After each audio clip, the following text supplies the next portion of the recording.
বিকেল 4টায় ছাদে গেলাম কাপড় নামাতে। সকালে দিয়েছিলাম, শুকিয়ে গেছে। ছেলেও সাহায্য করতে এল।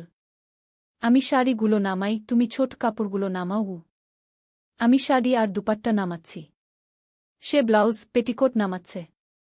হঠাৎ লক্ষ্য করলাম সে আমার একটা ব্লাউজ হাতে নিয়ে দাঁড়িয়ে আছে। কি করছিস? মা, এই ব্লাউজটা তোমার কত পছন্দের। হ্যাঁ, আরামদায়ক। সে ব্লাউজটা তার গায়ে ধরে দেখল। তুমি এটা পরলে কেমন দেখা জানি গে।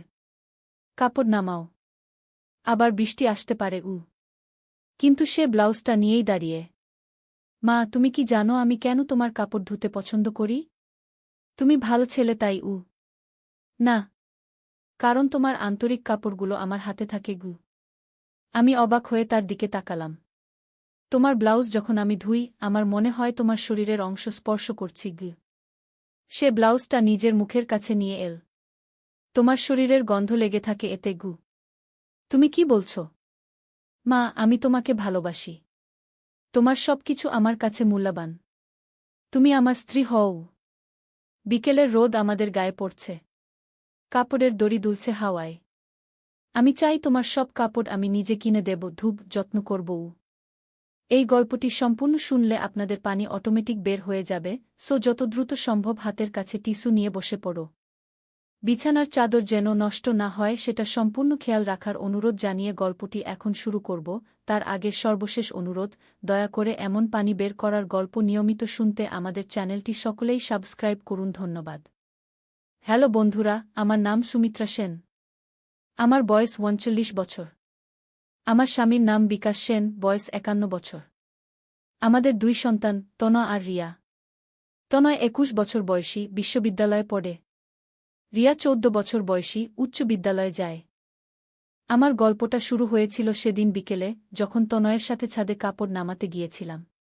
কিন্তু আসল রহস্যটা শুরু হয়েছিল আরও আগে থেকে। 2 মাস আগে থেকে তনয়ের আচরণে বিচিত্র পরিবর্তন লক্ষ্য করছিলাম।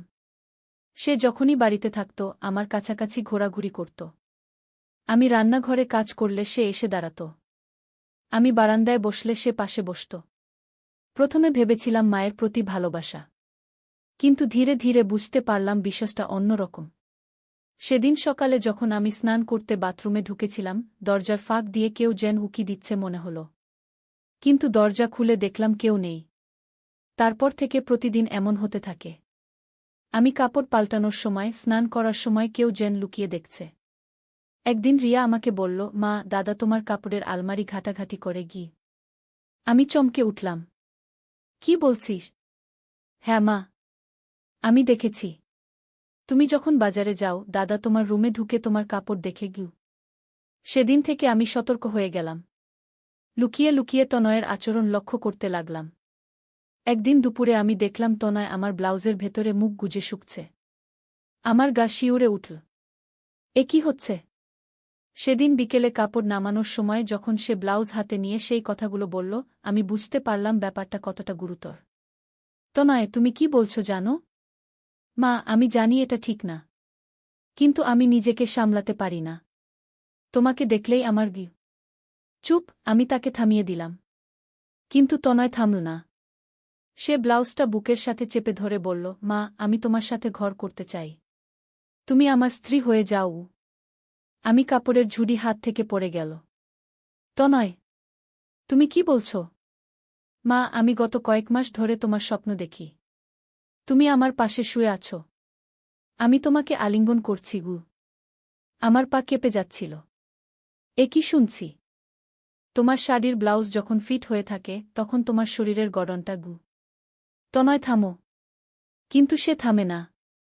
সে আরও কাছে এসে বলল, মা, আমি তোমাকে খুব কাছ থেকে দেখতে চাই। তোমার ত্বকে হাত দিতে চাই। আমি পেছন হটলাম। তনয়, তুমি আমার ছেলে। এসব কি বলছো? আমি জানি মা। কিন্তু আমি আর পারছি না। প্রতি রাতে তোমার কথা ভেবে। হঠাৎ আমার মনে পড়ল গত কয়েক সপ্তাহ ধরে তনয়ের চোখে একটা অদ্ভুত দৃষ্টি দেখতে পেতাম। সে যখন আমার সাথে কথা বলত, তখন তার চোখ আমার মুখের দিকে না তাকিয়ে অন্য দিকে তাকিয়ে থাকত। মা, তুমি যখন শাড়ি পরো, তখন তোমার কোমরের কাছটা। থামো তনয়। আর একটা কথাও বলবে না। কিন্তু তনয় আমার হাত ধরে বলল, মা, আমি তোমাকে ছাড়া আর কাউকে চাই না। তুমিই আমার একমাত্র ভালোবাসা গু। আমি তার হাত ছাড়িয়ে নিয়ে বললাম, তনয়, তুমি মানসিকভাবে অসুস্থ। ডাক্তার দেখাতে হবে গু। না মা, আমি অসুস্থ নই। আমি তোমাকে ভালোবাসি। এটা প্রেম ঘ। আমি আর সহ্য করতে পারলাম না। ছাদ থেকে নিচে নামতে গেলাম। কিন্তু তনয় আমার পথ আটকে দাঁড়াল। মা, তুমি কোথায় যাচ্ছ? তোমার বাবাকে বলবো। না মা, বাবাকে কিছু বলো না। প্লিজ হু। তাহলে তুমি এসব পাগলামি বন্ধ করো। তনয় আমার কাছে এসে বলল, মা, আমি একটা কথা বলবো। তুমি রেগে যেও না গে। কি? আমি তোমার আন্ডারগার্মেন্ট চুরি করেছি গু। আমার মাথা ঘুরে গেল। কি বলছো? তোমার কয়েকটা আন্ডারগার্মেন্ট আমার কাছে আছে। আমি সেগুলো গু। থামো। আর একটা কথাও বলো না। আমি তার মুখের উপর থাপ্পড় মারতে গেলাম। কিন্তু সে আমার হাত ধরে ফেল। মা, আমি জানি এটা ভুল। কিন্তু আমি নিজেকে কন্ট্রোল করতে পারি না গে। ছাড় আমার হাত। মা, আমি তোমার কাপড় পরে আয়নার সামনে দাঁড়াই। ভাবি তুমি আমার স্ত্রী গু। আমার কান্না পেয়ে গেল। এ কি শুনছি? আমার নিজের ছেলে। তনয়, তুমি এসব কি করছো? মা, আমি তোমার শাড়ির গন্ধ নিই। তোমার পারফিউমের গন্ধ নিই গু। আমি তখন কেঁদে ফেলেছি। তনয়, তুমি আমার সন্তান। আমি তোমাকে জন্ম দিয়েছি গু। মা, আমি জানি। কিন্তু আমি তোমাকে মা হিসেবে দেখতে পারি না। আমি তোমাকে একজন নারী হিসেবে দেখি গু। হঠাৎ ছাদে বিকাশ এলো। কি হচ্ছে এখানে? তনয় দ্রুত আমার হাত ছেড়ে দিয়ে বলল, কিছু না বাবা। কাপড় নামাচ্ছি গু। বিকাশ লক্ষ্য করল আমি কাঁদছি। সুমিত্রা, কি হয়েছে? আমি কিছু বলতে পারলাম না। তনয়ের দিকে তাকালাম। সে অনুনয়ের দৃষ্টিতে আমার দিকে তাকিয়ে। কিছু না, আমি বললাম। চোখে কাপড়ের ধুলো পড়েছে গু। বিকাশ আমাদের দুজনের মুখের দিকে তাকাল। কিছু একটা সন্দেহ হলো তার। কিন্তু সে কিছু বলল না। সেদিন রাতে আমার ঘুম হয়নি। তনয়ের কথাগুলো বারবার মনে পড়ছিল। কি করবা আমি? পরের দিন সকালে বিকাশ অফিসে গেলে আমি তনয়কে ডাকলাম। তনয়, তুমি আমার কাছে এসো। তনয় এসে আমার সামনে দাঁড়াল। তার চোখে সেই অদ্ভুত দৃষ্টি। তনয়, গতকাল তুমি যা বলেছিলে সেগুলো ভুলে যাও। মা, আমি পারব না গে। তুমি ডাক্তার দেখাবে গু। না মা, আমি অসুস্থ নই গু। আমি তার কাছে গিয়ে বললাম, তনয়, তুমি আমার ছেলে। আমি তোমাকে বুকের দুধ খাইয়েছি। তোমার ডায়াপার পাল্টিয়েছি গু। মা, আমি সেসব মনে রাখতে চাই না গে। তাহলে তুমি এ বাড়ি থেকে চলে যাও। তনয় আমার পা জড়িয়ে ধরল। না মা, আমি যাব না। আমি তোমাকে ছেড়ে যেতে পারব না গি। আমি তাকে ধাক্কা দিয়ে সরিয়ে দিলাম। তাহলে এসব পাগলামি বন্ধ করো গো। কিন্তু তনয়ের আচরণ দিন দিন আরও অদ্ভুত হতে লাগল। সে আমার ব্যবহৃত জিনিসপত্র লুকিয়ে রাখত। আমার চিরুনি, আমার ব্যবহৃত গ্লাস, এমনকি আমার খাওয়ার প্লেট। একদিন আমি তার রুমে ঢুকে দেখি সে আমার একটা ছবি নিয়ে বসে আছে। আমার বিয়ের ছবি। তনয়, এটা কি করছ? সে লজ্জিত মুখে বলল, মা, আমি তোমার ছবি দেখছিলাম গু। কেন? তুমি বিয়ের সময় কত সুন্দর লাগছিলে গু।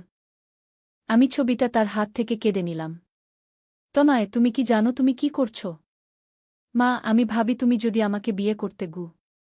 আমি আর শুনতে পারলাম না। রুম থেকে বেরিয়ে গেলাম। সেই রাতে বিকাশকে সব বললাম। প্রথমে সে বিশ্বাস করতে পারল না। সুমিত্রা, তুমি কি বলছ? আমাদের ছেলে গু। আমি সব দেখেছি বিকাশ। তোমার ছেলে মানসিক সমস্যায় ভুগছে গি। বিকাশ গভীর চিন্তায় পড়ল। তাহলে আমাদের কি করা উচিত? ডাক্তার দেখাতে হবে গু। পরের দিন আমরা তনয়কে মনোরোগ বিশেষজ্ঞের কাছে নিয়ে গেলাম। ডাক্তার তার সাথে একা কথা বলার পর আমাদের বললেন, এটা অডিপাস কমপ্লেক্স। কিছু ছেলের মধ্যে এমন হয়। চিকিৎসা করলে ভালো হবে। তনয়ের চিকিৎসা শুরু হল। প্রথম কয়েক সপ্তাহ কোনো পরিবর্তন দেখা গেল না। বরং তার আচরণ আরও উদ্ভট হল। একদিন আমি দেখি সে আমার ব্যবহৃত সাবান চাটছে। আর একদিন দেখি আমার বালিশে মুখ গুজে শুয়ে আছে। তনয়, তুমি কি করছ? মা, তোমার গন্ধ নিচ্ছি গু। আমি বুঝতে পারলাম অবস্থা আরও গুরুতর। ডাক্তারকে সব জানালাম। তিনি তনয়ের ওষুধ বাড়িয়ে দিলেন। কিন্তু 1 সপ্তাহ পর এক রাতে আমি জেগে উঠে দেখি তনয় আমার পাশে বিছানায় শুয়ে আছে। বিকাশ তখন বাথরুমে। তনয়, আমি চিৎকার করে উঠলাম। সে আমার মুখে হাত চেপে ধরল। মা, চিৎকার করো না গি। তুমি এখানে কি করছ? মা, আমি তোমার পাশে শুতে চাই গু। আমি তাকে ধাক্কা দিয়ে বিছানা থেকে ফেলে দিলাম। চলে যাও এখান থেকে। বিকাশ বাথরুম থেকে বেরিয়ে এসে দেখল তনয় মেঝের উপর পড়ে আছে। কি হয়েছে? তোমার ছেলে আমার বিছানায় উঠেছিল। বিকাশ তনয়কে ধরে তার রুমে নিয়ে গেল। সেদিন থেকে আমাদের ঘরের দরজায় তালা লাগানো হলো। কিন্তু তনয় রাতের বেলা আমাদের ঘরের বাইরে দাঁড়িয়ে থাকত। কানে কান রেখে আমাদের কথাবার্তা শুনত। একদিন রিয়া বলল, মা, দাদার কি হয়েছে? সে তোমার কথা বড় অদ্ভুতভাবে বলে গি। কি বলে? বলে তুমি খুব সুন্দরী। তোমার মতো স্ত্রী সে চায় গু। আমার গা শিউরে উঠল। রিয়ার সামনেও। সেদিন সন্ধ্যায় আমি তনয়কে ডেকে বললাম, তনয়, তুমি রিয়ার সামনে আমার সম্পর্কে কি বলেছ? কিছু না মা গু। মিথ্যা বলো না। রিয়া আমাকে সব বলেছে গি। তনয় লজ্জায় মাথা নিচু করল। মা, আমি রিয়াকে বলেছি তুমি খুব সুন্দরী গু। আর আমি বলেছি তোমার মতো মেয়েকে বিয়ে করব। তনয়, রিয়া তোমার বোন। তার সামনে এসব বলা কি ঠিক? মা, আমি মিথ্যা বলিনি তো। তুমি সত্যিই সুন্দরী গু। আমি বুঝলাম এই ছেলেকে আর এ বাড়িতে রাখা যায় না। সেদিন রাতে বিকাশের সাথে আলোচনা করে ঠিক করলাম তনয়কে তার মামার বাড়িতে পাঠিয়ে দেব। কিছুদিন দূরে থাকলে হয়তো ভালো হয়ে যাবে। পরের দিন সকালে তনয়কে ডেকে বললাম, তনয়, তুমি কয়েকদিনের জন্য মামার বাড়িতে যাবে গু। তনয় চমকে উঠল। না মা, আমি যাব না গি। যেতে হবে গু। কেন? তোমার চিকিৎসার জন্য। ডাক্তার বলেছেন পরিবেশ পরিবর্তন দরকার। না মা, আমি তোমাকে ছেড়ে যেতে পারব না গি। তনয়, তুমি যদি না যাও তাহলে আমি এ বাড়ি ছেড়ে চলে যাব। তনয় আমার পা জড়িয়ে কাঁদতে লাগল। না মা, তুমি যেও না। আমি মামার বাড়ি যাব। 2 দিন পর তনয়কে তার মামার বাড়িতে পাঠিয়ে দিলাম। মামা আমাদের সব জেনে তনয়কে কড়া নজরদারিতে রাখার আশ্বাস দিলেন। তনয় চলে যাওয়ার পর আমি কিছুটা স্বস্তি পেলাম। কিন্তু কয়েকদিন পর মামা ফোন করে বললেন, সুমিত্রা, তনয়ের অবস্থা আরও খারাপ হচ্ছে। সে শুধু তোমার কথাই বলে। তোমার ছবি দেখে কাঁদে গি। আমার হৃদয় ভেঙে গেল। আমার সন্তান এমন কেন হল? 1 সপ্তাহ পর তনয় হঠাৎ বাড়ি ফিরে এল। মামার বাড়ি থেকে পালিয়ে এসেছে। সে আমাকে দেখেই কাঁদতে শুরু করল। মা, আমি তোমাকে ছাড়া থাকতে পারি না গি। তনয়, তুমি কেন পালিয়ে এলে? মা, আমি প্রতি রাত তোমার স্বপ্ন দেখি। তুমি আমাকে ডাকছ গু। আমি বুঝলাম অবস্থা সম্পূর্ণ নিয়ন্ত্রণের বাইরে চলে গেছে। সেদিন রাতে তনয় আবার আমাদের ঘরের দরজায় এসে দাঁড়াল। দরজায় নক করতে লাগল। মা, দরজা খোলো। তনয়, তোমার রুমে যাও। মা, আমি তোমার সাথে কথা বলতে চাই। বিকাশ উঠে দরজা খুল। তনয়, এই রাতের বেলা কি চাও? তনয় বিকাশকে ধাক্কা দিয়ে সরিয়ে আমার কাছে এল। মা, আমি তোমার কাছে একটা কথা বলবো। আমি বিছানায় বসেছিলাম। তনয় আমার সামনে হাঁটু গেড়ে বসল। মা, আমি তোমাকে বিয়ে করতে চাই। বিকাশ রেগে গেল। তনয়, তুমি কি বলছ? বাবা, আমি মায়ের প্রেমে পড়েছি। আমি তাকে বিয়ে করব। বিকাশ তনয়কে চড় মারল। পাগল! তুই কি বলছিস? কিন্তু তনয় থেমে থাকল না। সে আমার হাত ধরে বলল, মা, বাবাকে ছেড়ে আমার সাথে চলে চলো। আমি তার হাত ছাড়িয়ে নিলাম। তনয়, তুমি পাগল হয়ে গেছ গু। না মা, আমি পাগল হইনি। আমি তোমাকে ভালোবেসেছি। বিকাশ তনয়কে টেনে হিঁচড়ে তার রুমে নিয়ে গেল। সেদিন থেকে বিকাশ তনয়ের রুমে বাইরে থেকে তালা লাগিয়ে রাখত। কিন্তু একদিন সকালে দেখি তনয় ছাদের পাইপ বেয়ে তার রুম থেকে বেরিয়ে এসেছে। সে আমার রান্নাঘরে এসে দাঁড়াল। মা, আমি তোমাকে ছাড়া বাঁচতে পারব না গি। আমি রান্নাঘর থেকে বেরিয়ে আসার চেষ্টা করলাম। কিন্তু তনয় আমার পথ আটকে দাঁড়াল। মা, তুমি আমার প্রস্তাবের উত্তর দাও। কি প্রস্তাব? আমি তোমাকে বিয়ে করব। তুমি রাজি আছো? তনয়, তুমি কি পাগলামি করছ?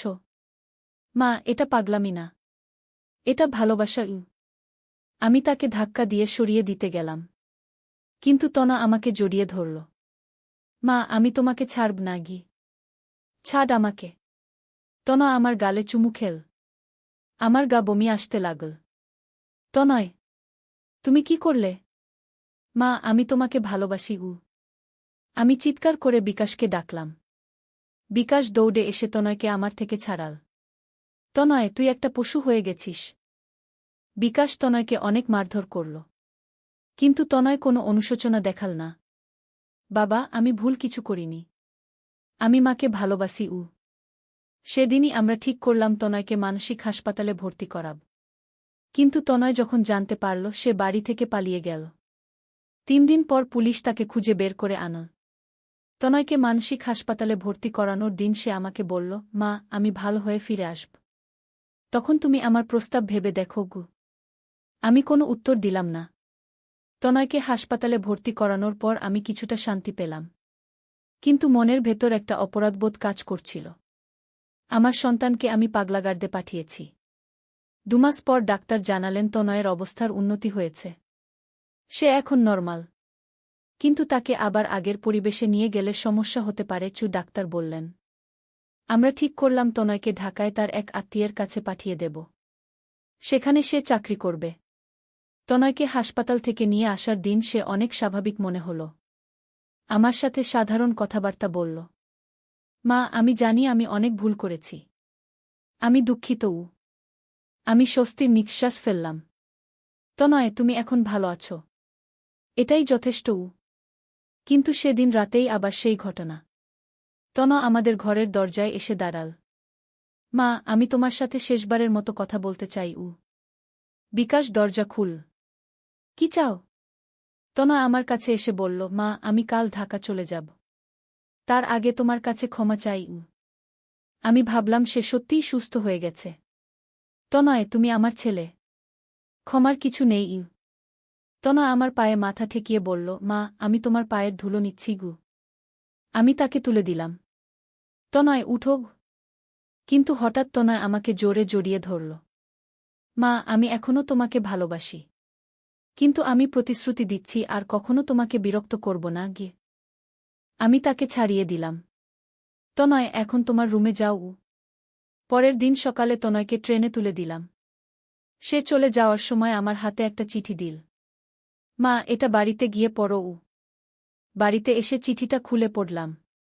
তনয় লিখেছিল, প্রিয় মা, আমি জানি আমি তোমার কাছে অক্ষম্য অপরাধ করেছি। একজন সন্তানের পক্ষে মায়ের প্রতি এমন অনুভূতি থাকা উচিত নয়। কিন্তু আমি নিজেকে সামলাতে পারিনি। আমি প্রতিশ্রুতি দিচ্ছি এখন থেকে স্বাভাবিক জীবন যাপন করব। তোমাকে আর কোনো কষ্ট দেব না। কিন্তু একটা কথা স্বীকার করি, আমি আজও তোমাকে ভালোবাসি। এটা ভুল জানি, কিন্তু এটা সত্য। তুমি খুশি থেকো মা। আমি দূর থেকে তোমার খোঁজখবর নেব। তোমার অপরাধী সন্তান। তনয়। চিঠি পড়ার পর আমার চোখ দিয়ে পানি এল। আমার সন্তান কত কষ্টে আছে। 1 বছর পর তনয় বিয়ে করল।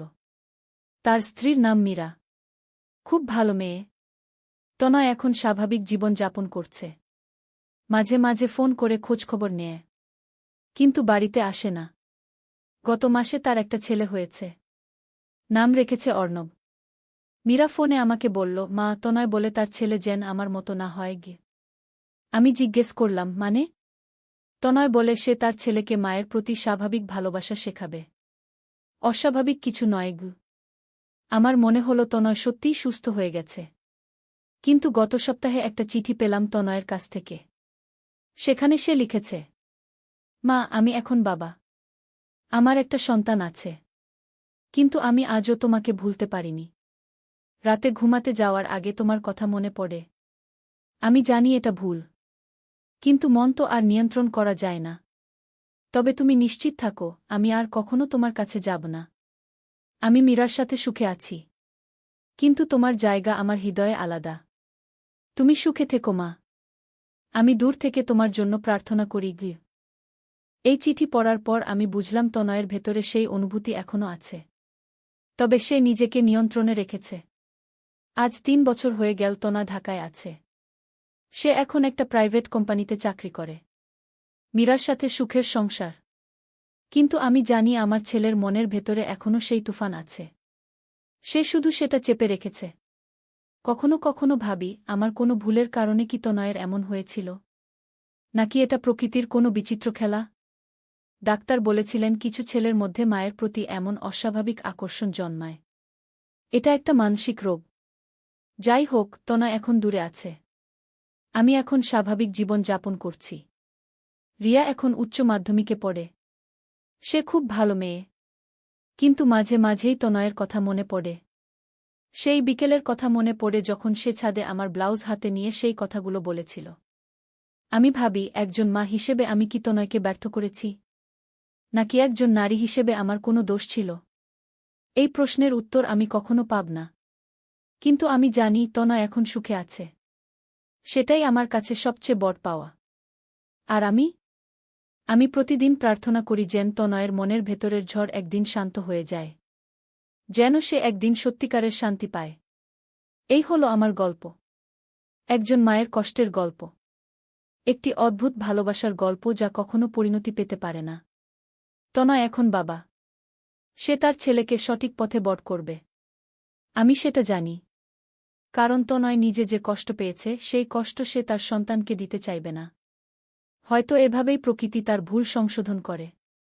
একজনের কষ্টের মাধ্যমে অন্যজনের মুক্তি আসে। আমি এখন ৪২ বছরের একজন সাধারণ গৃহিণী। কিন্তু আমার অভিজ্ঞতা কোনো সাধারণ মায়ের মতো নয়।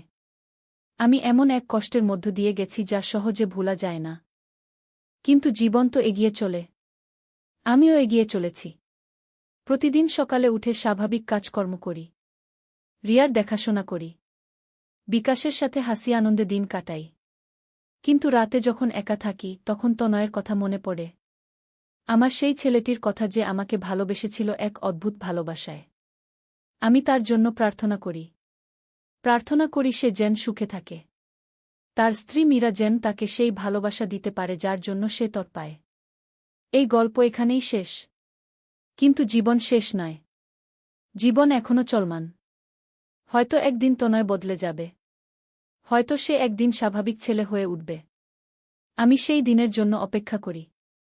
অপেক্ষা করি আমার ছেলে একদিন আমার কাছে এসে বলবে, মা, আমি এখন সত্যিকারের ছেলে হয়েছি গু। সেদিন আমি তাকে বুকে টেনে নিয়ে বলব, তনয়, তুমি আমার গর্ব। কিন্তু সেদিন কবে আসবে তা শুধু সময় বলতে পারবে। রহস্যময় প্রেমের গল্প, সুমিত্রার অভিজ্ঞতা।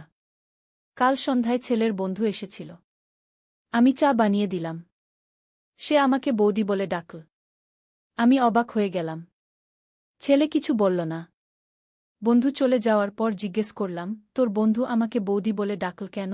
ছেলে আমার হাত ধরে বসল। তার চোখে অদ্ভুত একটা ভাব। মা, আমি ওকে বলেছি তুমি আমার বউ, বলল সে। আমি চমকে উঠলাম। কি বলছিস তুই? বললাম। সে আমার 2 হাত ধরে নিল। মা, আমি মিথ্যে বলিনি। আমি সত্যিই চাই তুমি আমার বউ হও। ছোটবেলা থেকে দেখেছি তুমি আমার জন্য কি করেছ। রাত জেগে সেবা করেছ। অসুখ হলে পাশে থেকেছ। আর কোনো মেয়ে পারবে না আমার এত যত্ন নিতে। তুমি আমার মা, এটা সত্যি। কিন্তু তুমি আমার প্রেমিকাও হতে পার। আমি তোমাকে ভালোবাসি, মা হিসেবে নয়, একটা পুরুষ যেভাবে একটা মেয়েকে ভালোবাসে। আমার হাত কাঁপতে লাগল। এই কথাগুলো কি শুনছি? ছেলে আমার দিকে এমনভাবে তাকিয়ে রইল যেন আমি কোনো সুন্দর মেয়ে।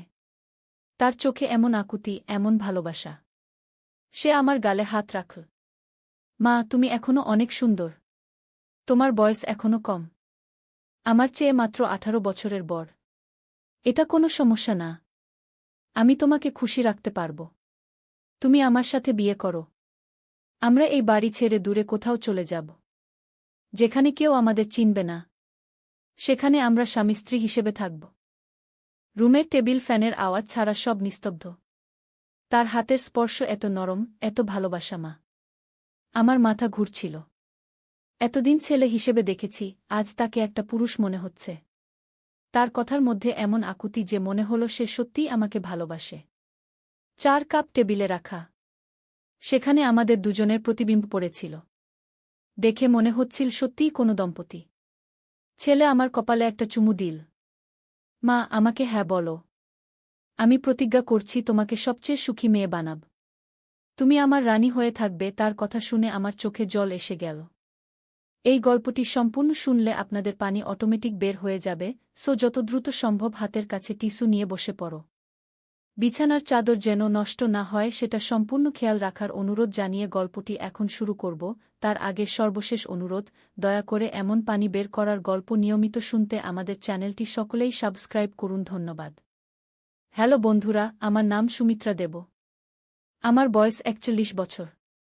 আমার স্বামীর নাম রাহুল দেব, বয়স ৪৫ বছর। আমাদের ২ সন্তান, অভিষেক আর রীনা। অভিষেক ২০ বছর বয়সী, বিশ্ববিদ্যালয়ে পড়ে। রীনা ১৩ বছর বয়সী, স্কুলে যায়। আজকের যে গল্পটি বলবো সেটি আমার জীবনের সবচেয়ে রহস্যময় এবং অদ্ভুত অভিজ্ঞতা। এই গল্পটি শুনে আপনারা অবাক হয়ে যাবেন। গত মাসে আমার স্বামী রাহুল অফিসের কাজে দিল্লি গিয়েছিলেন। তিনি একটি বড় প্রকল্পের জন্য প্রায় ১ মাস সময় লাগবে বলেছিলেন। রীনা তার মামার বাড়িতে গেছে গ্রীষ্মের ছুটিতে। তাই ঘরে শুধু আমি আর অভিষেক। অভিষেক আমার খুব কাছের। সে ছোটবেলা থেকেই আমার সাথে সব কিছু শেয়ার করে। তার কোনো গোপনীয়তা নেই আমার কাছে। আমিও তাকে খুব ভালোবাসি। সে যখন অসুস্থ হতো আমি রাতভর জেগে তার সেবা করতাম। আজও যখন তার কোনো সমস্যা হয় সে প্রথমে আমার কাছেই আসে। গত সপ্তাহে একদিন সন্ধ্যায় অভিষেকের বন্ধু সুমন এসেছিল। আমি তাদের জন্য চা এবং কিছু স্ন্যাক্স বানিয়ে দিলাম। সুমন হঠাৎ করেই আমাকে বৌদি বলে ডাকল। আমি খুবই অবাক হয়ে গেলাম। কারণ অভিষেকের সব বন্ধুরা আমাকে আন্টি বলে ডাকে। সুমনের সাথে অভিষেকের কিছু আলোচনা হচ্ছিল যা আমি শুনতে পাচ্ছিলাম না। তারা খুব ধীরে কথা বলছিল। আমার মনে হলো তারা কোনো গোপন বিষয় নিয়ে কথা বলছে। সুমন চলে যাওয়ার পর আমি অভিষেকের কাছে জিজ্ঞেস করলাম, তোর বন্ধু আমাকে বৌদি বলে ডাকল কেন? সে তো সবসময় আন্টি বলে ডাকে গু। অভিষেক প্রথমে একটু ইতস্তত করল। তারপর আমার হাত ধরে বসল। তার চোখে কেমন যেন একটা অদ্ভুত ভাব ছিল। মা, সে বলল, আমি ওকে বলেছি তুমি আমার বউ গে। আমি চমকে উঠলাম। কি বলছিস তুই? এটা কি ধরনের কথা? অভিষেক আমার ২ হাত ধরে নিল। মা শোনো, আমি মিথ্যে বলিনি। আমি সত্যিই চাই তুমি আমার বউ হও। আমার মাথায় যেন বজ্রপাত হল। তুই কি বলছিস? তুই আমার ছেলে। এভাবে কথা বলতে নেই। কিন্তু অভিষেক থামল না। মা, ছোটবেলা থেকে দেখেছি তুমি আমার জন্য কি কি করেছ। বাবা সবসময় কাজ নিয়ে ব্যস্ত থাকেন। কিন্তু তুমি সবসময় আমার পাশে আছ। রাত জেগে সেবা করেছ। অসুখ হলে হাসপাতালে নিয়ে গেছ। আমার যত্ন নিয়েছ। এত ভালোবাসা আর কোনো মেয়ে আমাকে দিতে পারবে না গি। আমি তার হাত ছাড়িয়ে নিলাম। তুই পাগল হয়ে গেছিস নাকি? আমি তোর মা। এভাবে কথা বলতে নেই। অভিষেক আবার আমার হাত ধরল। মা, তুমি আমার মা, এটা সত্যি। কিন্তু তুমি আমার প্রেমিকাও হতে পার। আমি তোমাকে ভালোবাসি। শুধু মা হিসেবে নয়, একটা পুরুষ যেভাবে একটা মেয়েকে ভালোবাসে সেভাবে গু। আমার হাত কাঁপতে শুরু করল। এই কথাগুলো কি শুনছি আমি? আমার নিজের ছেলে আমাকে এভাবে কথা বলছে। অভিষেক আমার দিকে এমনভাবে তাকিয়ে রইল যেন আমি কোনো সুন্দরী তরুণী। তার চোখে এমন আকুতি, এমন ভালোবাসার চাহনি যা আমি আগে কখনো দেখিনি। সে আমার গালে হাত রাখল। মা, তুমি এখনো অনেক সুন্দর। তোমার বয়স এখনো খুব বেশি নয়। আমার চেয়ে মাত্র ২১ বছরের বড়। এটা কোনো সমস্যা না। বয়সের পার্থক্য নিয়ে অনেকেই বিয়ে করে গি। আমি তার হাত সরিয়ে দিলাম। তুই কি বলছিস? এসব কথা বন্ধ কর এখনই। কিন্তু অভিষেক থামল না। মা, আমি তোমাকে খুশি রাখতে পারব। তুমি আমার সাথে বিয়ে করো। আমরা এই বাড়ি ছেড়ে দূরে কোথাও চলে যাব। যেখানে কেউ আমাদের চিনবে না। সেখানে আমরা স্বামী স্ত্রী হিসেবে থাকব গু। ঘরে শুধু টেবিল ফ্যানের আওয়াজ। তার হাতের স্পর্শ এত নরম, এত ভালোবাসাময় যে আমার মাথা ঘুরতে লাগল। এতদিন ছেলে হিসেবে দেখেছি, আজ তাকে একটা পরিণত পুরুষ মনে হচ্ছে। তার কথার মধ্যে এমন আকুতি যে মনে হল সে সত্যিই আমাকে ভালোবাসে। ৪ কাপ টেবিলে রাখা ছিল। সেখানে আমাদের দুজনের প্রতিবিম্ব পড়েছিল। দেখে মনে হচ্ছিল সত্যিই কোনো দম্পতি বসে আছে। অভিষেক আমার কপালে একটা চুমু দিল। মা, আমাকে হ্যাঁ বলো। আমি প্রতিজ্ঞা করছি তোমাকে সবচেয়ে সুখী মেয়ে বানাব। তুমি আমার রানী হয়ে থাকবে গি। তার কথা শুনে আমার চোখে জল এসে গেল। কি করবা আমি? এ কি পরিস্থিতি? হঠাৎ করেই অভিষেক হেসে উঠল। মা, তুমি কি ভাবছ আমি সত্যিই এসব কথা বলছি? আমি তার দিকে অবাক হয়ে তাকালাম। আরে মা, এসব তো আমি একটা নাটকের সংলাপ মুখস্থ করছিলাম। আমাদের কলেজে একটা নাটক হবে। আমি মূল চরিত্রে অভিনয় করব। সংলাপগুলো এত কঠিন যে আমি ভাবলাম তোর কাছে প্র্যাকটিস করি গু। আমি স্তব্ধ হয়ে গেলাম। মানে? হ্যাঁ মা। আমাদের নাটকে একটা ছেলে তার সৎমায়ের প্রেমে পড়ে যায়। সে তার সৎমাকে প্রপোজ করে। খুবই জটিল একটা চরিত্র। আমি এই চরিত্রের সংলাপগুলো মুখস্থ করার জন্য তোর সামনে বলছিলাম। তুই এত ভয় পেয়ে গেলি কেন? আমি গভীর নিঃশ্বাস ছাড়লাম। তুই একটা পাগল। আমার তো হার্ট অ্যাটাক হয়ে যাওয়ার অবস্থা। অভিষেক হাসতে থাকল। সরি মা। কিন্তু তুই এত ভালো রিয়্যাক্ট করেছিস যে আমার মনে হচ্ছে আমার অভিনয়টা ভালো হবে গ। আমি তাকে একটা চড় দিলাম। দুষ্টু। আমাকে এভাবে ভয় পাইয়েছিস। তারপর আমরা দুজনেই হাসতে লাগলাম। কিন্তু এর পরদিন থেকেই অদ্ভুত কিছু ঘটনা ঘটতে শুরু করল। আমার মনে হতে লাগল যেন কেউ আমাদের বাড়িতে লুকিয়ে আছে।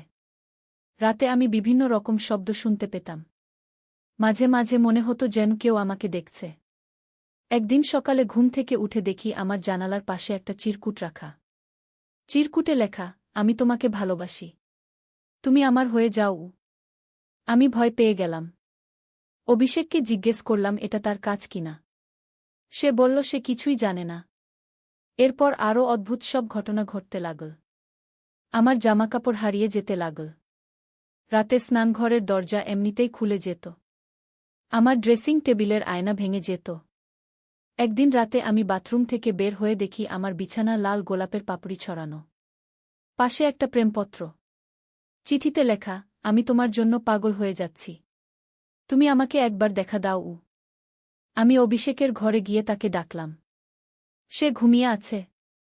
আমি তাকে ঘুম থেকে তুললাম। অভিষেক, আমার রুমে কেউ গোলাপের পাপড়ি ছড়িয়ে রেখেছে। তুই এসব করছিস? অভিষেক অবাক হয়ে বলল, কি বলছ মা? আমি তো সারাক্ষণ তোর সাথেই ছিলাম গু। আমি তাকে দেখালাম।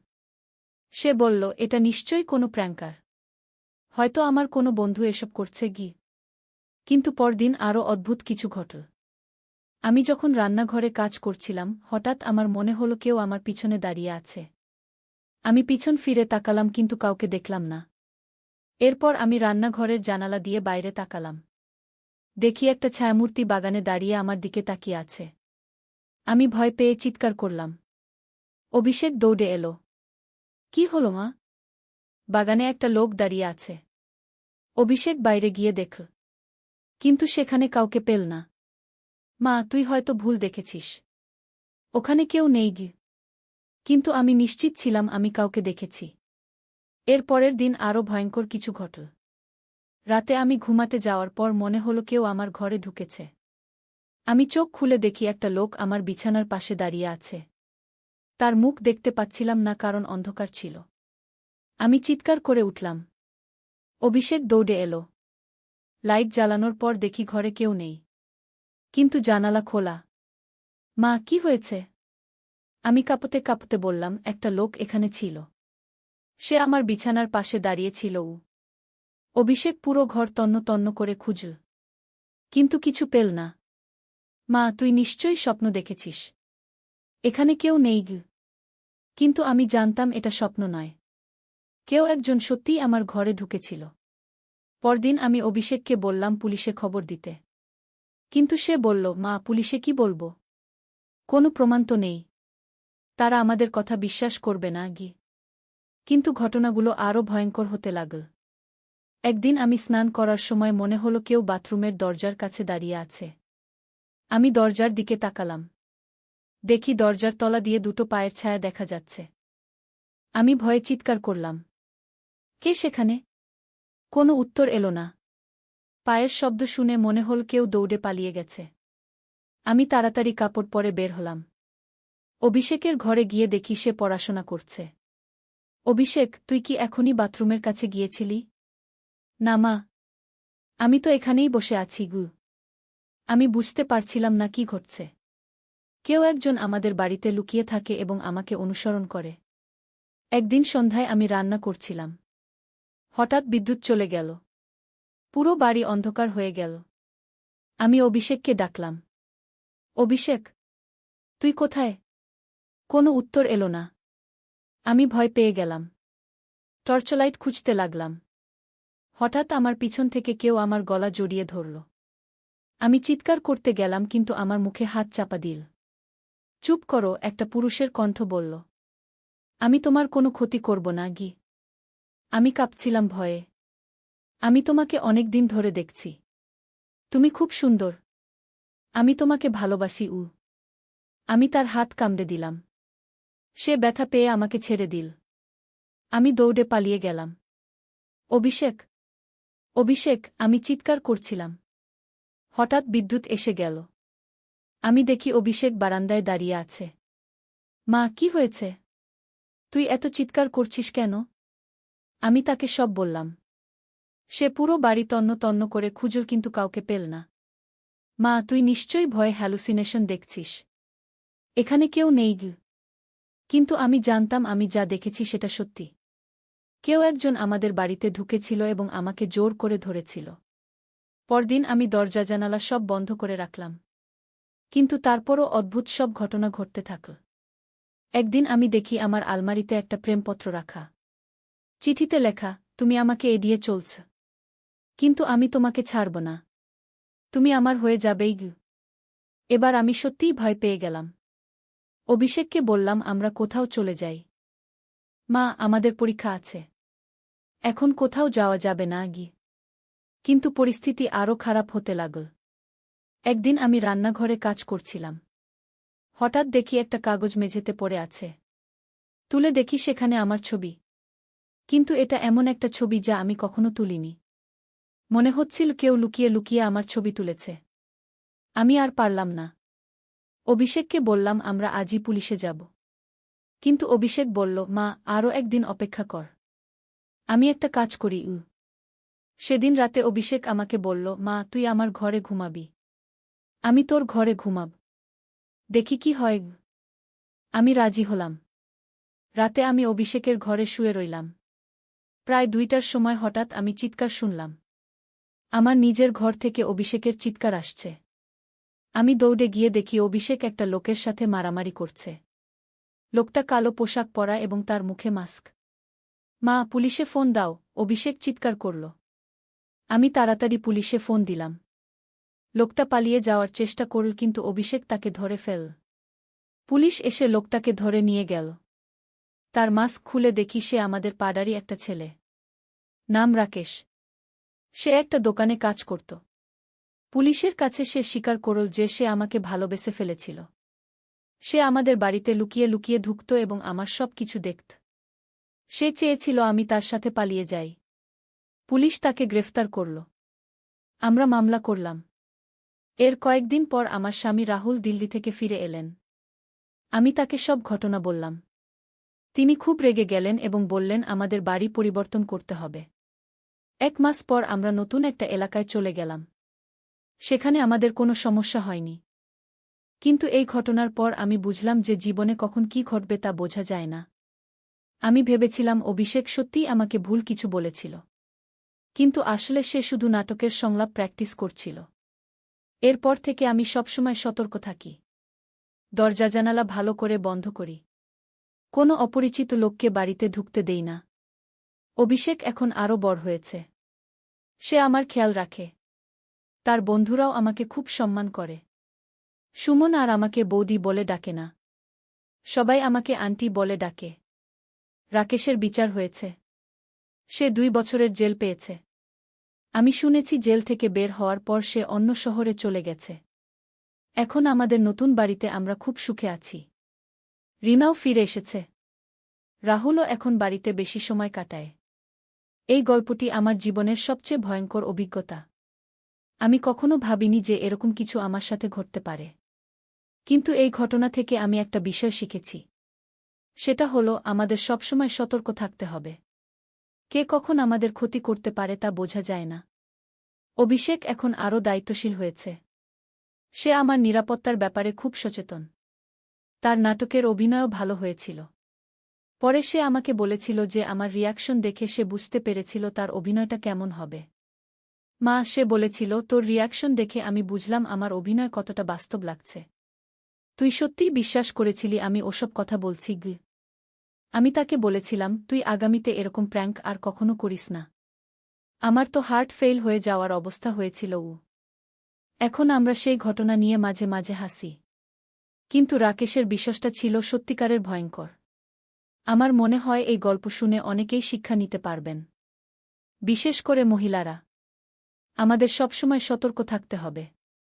কেউ আমাদের অনুসরণ করছে কিনা সেদিকে খেয়াল রাখতে হবে।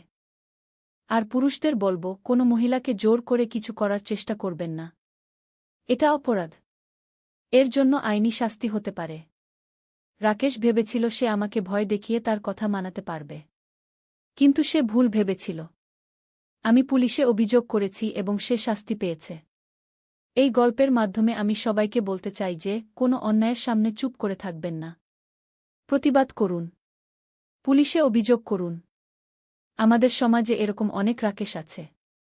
তারা মহিলাদের উত্ত্যক্ত করে। কিন্তু আমরা যদি প্রতিবাদ করি তাহলে তারা আর সাহস পাবে না। এখন আমার পরিবার খুব সুখে আছে। অভিষেক তার পড়াশোনা নিয়ে ব্যস্ত। রিনা তার স্কুলে ভালো করছে। রাহুল অফিসে প্রমোশন পেয়েছেন। আমি এখন সামাজিক কাজে জড়িত হয়েছি। মহিলাদের নিরাপত্তা নিয়ে কাজ করি। তাদের সচেতন করার চেষ্টা করি। এই গল্পটি আমার জীবনের একটি অংশ মাত্র। কিন্তু এই অভিজ্ঞতা আমাকে অনেক কিছু শিখিয়েছে। জীবনে চ্যালেঞ্জ আসবেই। কিন্তু আমাদের সাহস নিয়ে মোকাবেলা করতে হবে। যারা এই গল্প শুনছেন তারা অবশ্যই সতর্ক থাকবেন। বিশেষ করে একা থাকার সময় বেশি সাবধান থাকবেন। আর হ্যাঁ, অভিষেকের সেই নাটকটি খুবই সফল হয়েছিল। সে মূল চরিত্রে অভিনয় করে প্রথম পুরস্কার পেয়েছিল। তার অভিনয় দেখে সবাই অবাক হয়ে গিয়েছিল। মা, সে পরে বলেছিল, তোর কাছে প্র্যাকটিস করার ফলেই আমার অভিনয়টা এত ভালো হয়েছে। আমি তাকে বলেছিলাম, পরবর্তীতে এরকম প্র্যাকটিস করার আগে আমাকে বলে করিস। এখন আমরা সবাই মিলে খুশিতে আছি। রাকেশের মতো মানুষের কারণে আমাদের কিছুদিন কষ্ট হয়েছিল। কিন্তু সেটা এখন অতীত। জীবনে ভালো মন্দ দুই আছে। আমাদের খারাপ সময়গুলো সামলে নিতে হবে। ভালো সময়গুলো উপভোগ করতে হবে। এই গল্পটি আমি আপনাদের কাছে শেয়ার করলাম যাতে সবাই সতর্ক থাকেন। বিশেষ করে মহিলারা। আপনাদের নিরাপত্তার ব্যাপারে সচেতন থাকুন। ধন্যবাদ সবাইকে এই গল্পটি ধৈর্য ধরে শোনার জন্য। আশা করি আপনাদের ভালো লেগেছে। নূরের পথ। প্রথম অধ্যায়, আধারের মাঝে আলোর সন্ধান। বাগদাদের গোলাপি সূর্যাস্তের মধ্যে মুজাজ্জিনের আজানের সুর ভেসে আসছিল। শহরের অলিগলিতে মানুষ মাগরিবের নামাজের জন্য প্রস্তুতি নিচ্ছিল। কিন্তু যুবক ইব্রাহিম তখনও তার দোকানের সামনে বসে আছে, মনে অনেক প্রশ্ন নিয়ে। ইব্রাহিম একজন কাপড়ের ব্যবসায়ী ছিল। তার বাবা মারওয়ান ইবনে সালিম এই ব্যবসা শুরু করেছিলেন ২৫ বছর আগে। পরিবারে দিনের চর্চা থাকলেও ইব্রাহিমের মনে সর্বদা দ্বিধা কাজ করত। সে প্রায়ই ভাবত, এই জীবনের উদ্দেশ্য কি? শুধু ব্যবসা করা, বিয়ে করা, সন্তান নেওয়া, এইটুকুই কি জীবন? সেদিন সন্ধ্যায় দোকান বন্ধ করে বাড়ি ফেরার পথে ইব্রাহিমের সাথে দেখা হল তার বন্ধু উমরের। উমর ছিল একজন আলেম, যিনি স্থানীয় মসজিদে দ্বীনী শিক্ষা দিতেন। আসসালামু আলাইকুম ইব্রাহিম ভাই, উমর বলল। কেমন আছেন? আপনাকে চিন্তিত দেখাচ্ছে। ওয়া আলাইকুমুসসালাম। আমি ভালো আছি, তবে ইব্রাহিম থামল। উমর ভাই, আমি কিছু প্রশ্নে পেরেশান হয়ে আছি। আপনার সাথে কথা বলতে পারি? অবশ্যই। চলুন মসজিদে বসি। মসজিদের শান্ত পরিবেশে দুজন বসল। ইব্রাহিম তার মনের কথা খুলে বলল। উমর ভাই, আমি প্রতিদিন নামাজ পড়ি, রোজা রাখি, যাকাত দিই। কিন্তু এসবের মধ্যে আমার আত্মার তৃপ্তি নেই। মনে হয় যেন আমি শুধু আনুষ্ঠানিকতা পালন করছি। আল্লাহর সাথে আমার সম্পর্ক কোথায়? উমর মনোযোগ দিয়ে শুনল। তারপর ধীর গলায় বলল, ইব্রাহিম, আপনার এই প্রশ্নগুলো খুবই স্বাভাবিক। আল্লাহ তায়ালা পবিত্র কুরআনে বলেছেন, তিনিই সেই সত্তা যিনি উম্মীদের মধ্য থেকে একজন রাসূল পাঠিয়েছেন, যিনি তাদের কাছে তার আয়াত তিলাওয়াত করেন, তাদের পবিত্র করেন এবং তাদের কিতাব ও হিকমত শিক্ষা দেন। এর অর্থ কি? ইব্রাহিম জানতে চাইল। এর অর্থ হল আল্লাহর পথে চলার জন্য শুধু বাহ্যিক ইবাদত যথেষ্ট নয়। দরকার আত্মার পরিশুদ্ধি, জ্ঞানার্জন এবং হিকমত বা প্রজ্ঞা অর্জন।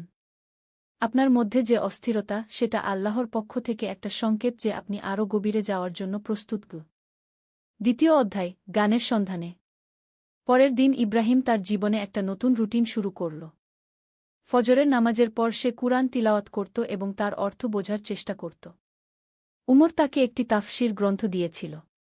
একদিন সূরা বাকারার একটি আয়াত পড়তে গিয়ে ইব্রাহিম থমকে গেল। যারা ঈমান এনেছে এবং সৎকাজ করেছে তাদের জন্য কোনো ভয় নেই এবং তারা দুঃখিত হবে না। 2:6-2 সে ভাবল, ঈমান আনা আর সৎকাজ করা, এই দুটো বিষয়ের মধ্যে কি সম্পর্ক? আমি তো ঈমান এনেছি, কিন্তু সৎকাজ বলতে কি বোঝায়? সেদিন দুপুরে দোকানে একজন বৃদ্ধ লোক এল। তার পোশাক ছেঁড়া, চেহারায় দরিদ্রতার ছাপ। সে ইব্রাহিমের কাছে একটি সাধারণ কাপড় কিনতে চাইল।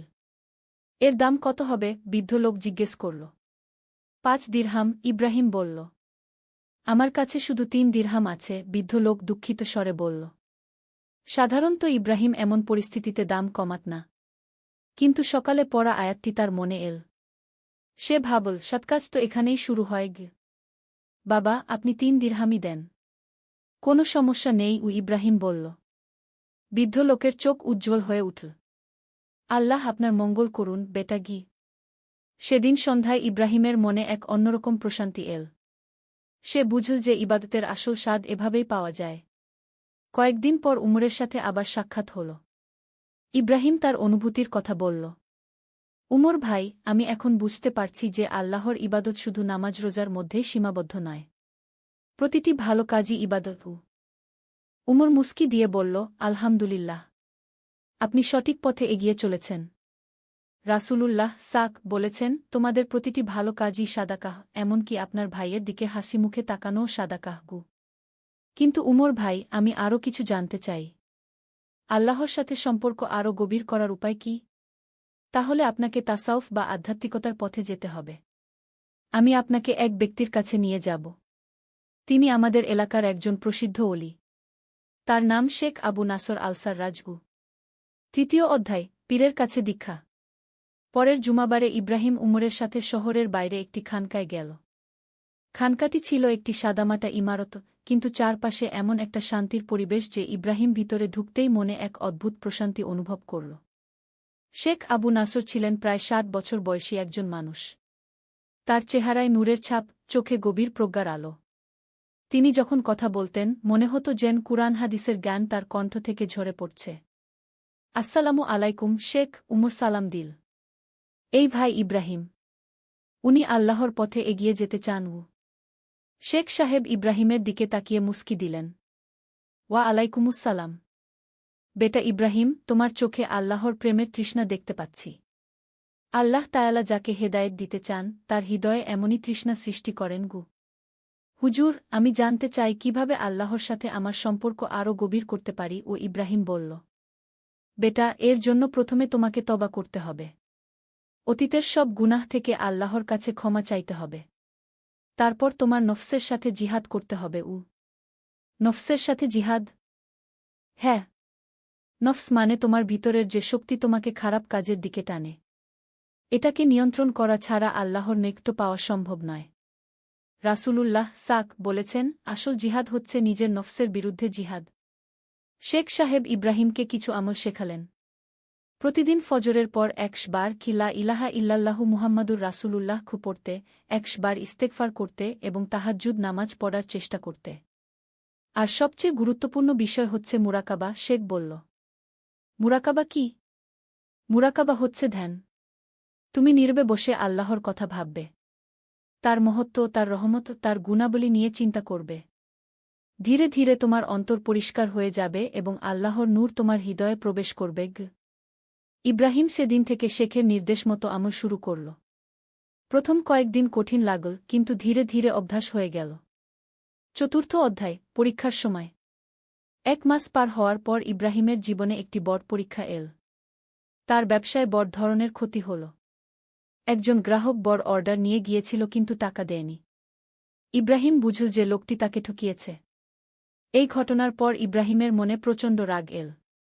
সে চাইল প্রতিশোধ নিতে। কিন্তু তাহাজ্জুদের নামাজে দাঁড়িয়ে যখন সে কুরআনের আয়াত পড়ল, যারা ক্রোধ সংবরণ করে এবং মানুষকে ক্ষমা করে দেয়, আল্লাহ এমন সৎকর্মপরায়ণদের ভালোবাসেন। 3:1-3-4 এই আয়াত পড়ে ইব্রাহিমের মন নরম হয়ে গেল। সে বুঝল যে এটা তার জন্য একটা পরীক্ষা। পরের দিন সে শেখ সাহেবের কাছে গিয়ে সব বলল। হুজুর, আমার খুব রাগ হচ্ছে। এই লোকটি আমার সাথে খুব খারাপ আচরণ করেছে। শেখ সাহেব মুস্কি দিয়ে বলল, বেটা ইব্রাহিম, এটাই তো আসল পরীক্ষা। আল্লাহ তায়ালা দেখতে চান যে তুমি কুরআনের শিক্ষা বাস্তব জীবনে কতটুকু প্রয়োগ করতে পার। রাসূলুল্লাহ বলেছেন, যে ব্যক্তি তার রাগকে নিয়ন্ত্রণ করে যখন সে প্রতিশোধ নিতে সক্ষম, আল্লাহ তাকে জান্নাতের যে কোনো হুরির সাথে বিয়ে দেওয়ার অধিকার দেবেন। কিন্তু হুজুর, আমার আর্থিক অবস্থা খারাপ হয়ে যাবে। বেটা, আল্লাহর উপর ভরসা রাখ। তিনি বলেছেন, যে আল্লাহকে ভয় করে, আল্লাহ তার জন্য বের হওয়ার পথ করে দেন এবং তাকে এমন জায়গা থেকে রিজিক দেন যেখান থেকে সে কল্পনাও করতে পারে না। 6:5-2-3 ইব্রাহিম সেদিন সিদ্ধান্ত নিল যে সে ওই লোকটিকে ক্ষমা করে দেবে। এমনকি সে তার জন্য দোয়াও করল যাতে আল্লাহ তাকে হেদায়েত দেন। আশ্চর্যের বিষয় হল, এর এক সপ্তাহ পরে ইব্রাহিমের কাছে একটি নতুন বড় অর্ডার এল। এবার গ্রাহক আগেই টাকা দিয়ে দিল। ইব্রাহিম বুঝল যে আল্লাহর প্রতিশ্রুতি কত সত্য। 5ম অধ্যায়, আধ্যাত্মিক উন্নতি। মাসের পর মাস এভাবে চলতে লাগল। ইব্রাহিম নিয়মিত শেখ সাহেবের কাছে যেত, আমল করত এবং ধীরে ধীরে তার আধ্যাত্মিক অবস্থার উন্নতি হতে লাগল। এখন তার নামাজে আগের চেয়ে অনেক বেশি খুশু, মনোযোগ আসত। কুরআন তিলাওয়াত করলে চোখে পানি চলে আসত। একদিন মুরাকাবা করতে বসে ইব্রাহিমের অন্তরে এমন এক নূরের অনুভূতি হল যেন আল্লাহর রহমত তার উপর নাজিল হচ্ছে। সে এত আনন্দিত হল যে কাঁদতে শুরু করে দিল। পরের দিন শেখ সাহেবের কাছে এসে সে এই অভিজ্ঞতার কথা বলল। আলহামদুলিল্লাহ, শেখ সাহেব বলল। তোমার অন্তর পরিষ্কার হতে শুরু করেছে। কিন্তু মনে রেখ, এই অনুভূতিগুলো এসে যেতেই থাকবে। এগুলো নিয়ে গর্ব করবে না। আল্লাহর কাছে আরও বিনয়ী হতে থাকু। শেখ সাহেব তখন তাকে কিছু হাদিস শোনাল। রাসূলুল্লাহ বলেছেন, দুনিয়া মুমিনের জন্য কারাগার আর কাফিরের জন্য জান্নাত। এর অর্থ হল, মুমিন ব্যক্তি দুনিয়ার মোহ থেকে মুক্ত থাকে এবং আখিরাতের প্রস্তুতিতে ব্যস্ত থাকে। আর একটি হাদিসে বলা হয়েছে, দুনিয়া সবুজ ও সুন্দর। আল্লাহ তোমাদের এখানে খলিফা বানিয়েছেন যাতে দেখতে পারেন তোমরা কি করো। এর মানে কি হুজুর? ইব্রাহিম জানতে চাইল।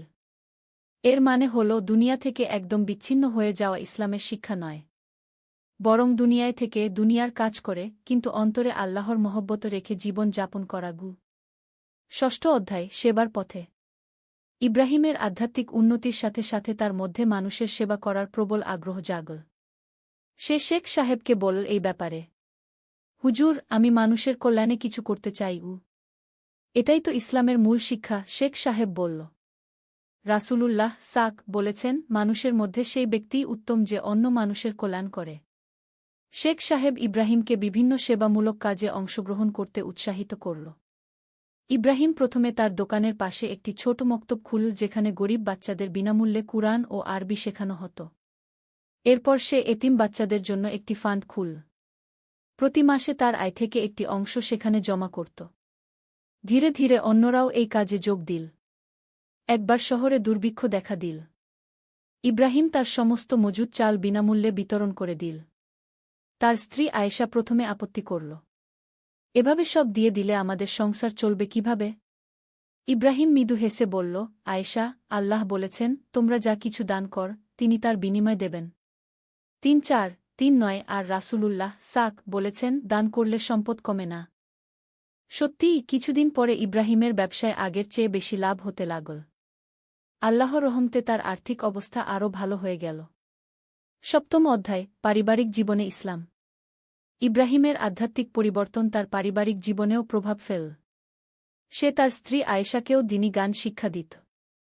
প্রতিদিন মাগরিবের পর তারা একসাথে কুরআন তিলাওয়াত করত এবং হাদিস পড়ত। আয়েশাও ধীরে ধীরে পরিবর্তিত হতে লাগল। সে তার প্রতিবেশী মহিলাদের সাথে একটি দ্বীনি আলোচনার মজলিস শুরু করল। সেখানে তারা কুরআন হাদিসের আলোচনা করত এবং মুসলিম নারীদের অধিকার ও দায়িত্ব নিয়ে কথা বলত। ইব্রাহিমের ছেলে মুহাম্মদ তখন 10 বছর বয়স। ইব্রাহিম তো নূরের আলো। একটি ইসলামিক গল্প। প্রথম অধ্যায়, হারিয়ে যাওয়া পথ। মক্কার পবিত্র ভূমিতে সূর্যোদয়ের সাথে সাথে আজানের মধুর সুর ভেসে এসেছিল। কিন্তু সেই পবিত্র শব্দ যুবক আমিরের হৃদয়ে কোনো প্রভাব ফেলতে পারেনি। সে তার বিলাসবহুল গাড়িতে বসে মোবাইল ফোনে ব্যবসার কথা বলছিল। হ্যাঁ, চুক্তিটা আজকেই শেষ করতে হবে। আমার কাছে সময় নেই, আমির রাগত স্বরে বলল। আমির আল মাহমুদ। মাত্র ৩০ বছর বয়সে সে একটি বিশাল ব্যবসায়িক সাম্রাজ্যের মালিক। তার পিতা হাজি আব্দুল করিম আল মাহমুদ একজন ধার্মিক ব্যবসায়ী ছিলেন যিনি সততা ও ন্যায়পরায়ণতার সাথে তার ব্যবসা পরিচালনা করতেন। কিন্তু পিতার মৃত্যুর পর আমির সম্পূর্ণ ভিন্ন পথ বেছে নিয়েছিল। আমিরের কোম্পানি আল মাহমুদ এন্টারপ্রাইজেস কি এখন মধ্যপ্রাচ্যের অন্যতম বড় ব্যবসায়িক প্রতিষ্ঠান। কিন্তু এই সাফল্যের পেছনে ছিল অষ্টতা, ধোঁকাবাজি এবং দুর্নীতি। আমির বিশ্বাস করত যে ব্যবসায় টিকে থাকতে হলে এসব অবশ্যম্ভাবী। সেদিন সকালে আমির তার অফিসে পৌঁছানোর সাথে সাথে তার সচিব ফারুক দৌড়ে এল। স্যার, একটা বড় সমস্যা হয়েছে। সৌদি সরকার আমাদের কনস্ট্রাকশন প্রজেক্টে দুর্নীতির অভিযোগ তুলেছে। তারা তদন্ত শুরু করেছে। আমিরের মুখ শক্ত হয়ে গেল। কিভাবে এটা সম্ভব? আমরা তো সবকিছু গোপন রেখেছিলাম। স্যার, মনে হচ্ছে কেউ আমাদের বিরুদ্ধে প্রমাণ জোগাড় করেছে। আমাদের একজন প্রাক্তন কর্মচারী আহমদ আল নাসির সরকারের কাছে সব তথ্য দিয়েছে। আমির রাগে ফেটে পড়ল। সেই বেঈমান। আমি তাকে এই পরিণতির জন্য দায়ী করব। আহমদ আল নাসির একসময় আমিরের সবচেয়ে বিশ্বস্ত কর্মচারী ছিল। কিন্তু যখন সে দেখল যে কোম্পানি হারাম উপায়ে অর্থ উপার্জন করছে, তখন সে আমিরকে সতর্ক করেছিল। আমির তার কথায় কান দেয়নি, বরং তাকে চাকরি থেকে বরখাস্ত করেছিল। দিনের পর দিন, সপ্তাহের পর সপ্তাহ কেটে গেল। আমিরের ব্যবসা ধীরে ধীরে ধ্বংস হতে শুরু করল। সরকারি তদন্তের কারণে তার সব বড় প্রজেক্ট বন্ধ হয়ে গেল। ব্যাংক তার ঋণ ফেরত চাইতে শুরু করল। একের পর এক তার বিশ্বস্ত কর্মচারীরা চাকরি ছেড়ে চলে গেল। আমিরের বিলাসবহুল জীবনযাত্রা হঠাৎ করেই স্থবির হয়ে গেল। তার দামি গাড়ি, বড় বাড়ি, ব্র্যান্ডেড কাপড়-চোপড় সব কিছুই বিক্রি করে দিতে হল। দ্বিতীয় অধ্যায়, পতনের গভীরে। ৬ মাস পরে আমির নিজেকে একটি ছোট্ট ফ্ল্যাটে বসে দেখতে পেল। তার হাতে বাকি ছিল মাত্র কয়েক হাজার রিয়াল। যে মানুষটি একসময় কোটি টাকার মালিক ছিল, সে এখন পরবর্তী মাসের ভাড়া দেওয়ার চিন্তায় দিন কাটাচ্ছিল। এই সময় আমিরের মা হাজেরা বেগম তার কাছে এলেন। তিনি একজন গভীর ধার্মিক মহিলা ছিলেন যিনি সবসময় তার ছেলেকে সঠিক পথে চলার জন্য উপদেশ দিতেন। বেটা আমির, হাজেরা বেগম কান্নাভেজা স্বরে বললেন, আমি তোমাকে বহুবার বলেছিলাম, হারাম উপায়ে যে সম্পদ আসে তা কখনো টেকে না। আল্লাহ তাআলা বলেছেন, যারা মানুষের সম্পদ অন্যায়ভাবে গ্রাস করে, তারা নিজেদের পেটে আগুন ভর্তি করে। আমির রাগত স্বরে জবাব দিল, আম্মা, এখন উপদেশের সময় নয়। আমার এখন প্রয়োজন সমাধান। আপনার আল্লাহ যদি এতই দয়ালু হতেন তাহলে আমার এই অবস্থা হতো না। হাজেরা বেগমের চোখ থেকে অশ্রু ঝরে পড়ল। বেটা, আল্লাহ দয়ালু, কিন্তু তিনি ন্যায়বিচারক। তোমার পিতা সৎ উপায়ে ব্যবসা করতেন। তিনি বলতেন, একটি হালাল টাকা হাজারটা হারাম টাকার চেয়ে উত্তম। তুমি যদি তওবা করে সঠিক পথে ফিরে আসো, আল্লাহ তোমাকে ক্ষমা করবেন। কিন্তু আমির তার মায়ের কথা শুনতে রাজি হল না। গর্ব এবং অহংকার তার হৃদয়কে শক্ত করে দিয়েছিল। পরের কয়েক সপ্তাহে আমিরের অবস্থা আরও খারাপ হয়ে গেল। সে কাজের খোঁজে একের পর এক অফিসে ঘুরল, কিন্তু তার কুখ্যাতির কারণে কেউ তাকে চাকরি দিতে চাইল না। এমনকি তার পুরানো বন্ধুরাও তাকে এড়িয়ে চলতে শুরু করল। একদিন রাতে একা ফ্ল্যাটে বসে আমির তার জীবনের দিকে তাকাল। চারদিকে নিস্তব্ধতা। মাথার উপর একটি পুরানো ফ্যান ঘুরছিল। দেয়ালে তার পিতার একটি পুরানো ছবি ঝুলছিল। বাবা, আমির নিজে নিজেই বলল, আপনি কি আমাকে দেখছেন? আপনার ছেলে আজ কোথায় এসে পৌঁছেছে? হঠাৎ করেই তার চোখের সামনে তার পিতার শেষ দিনগুলোর কথা ভেসে উঠল। হাজি আব্দুল করিম মৃত্যুশয্যায় শুয়ে তাকে বলেছিলেন, বেটা, আমি তোমার জন্য অনেক সম্পদ রেখে যাচ্ছি। কিন্তু সবচেয়ে বড় সম্পদ হল ঈমান আর সততা। এগুলো হারিও না। যদি কখনো ভুল পথে চলে যাও, তাহলে আল্লাহর কাছে তওবা করো। তিনি গাফুরুর রহিম, ক্ষমাশীল ও দয়ালু। সেই রাতে আমির প্রথমবারের মতো কাঁদল। কিন্তু এখনও তার মনে তওবার কোনো চিন্তা আসেনি।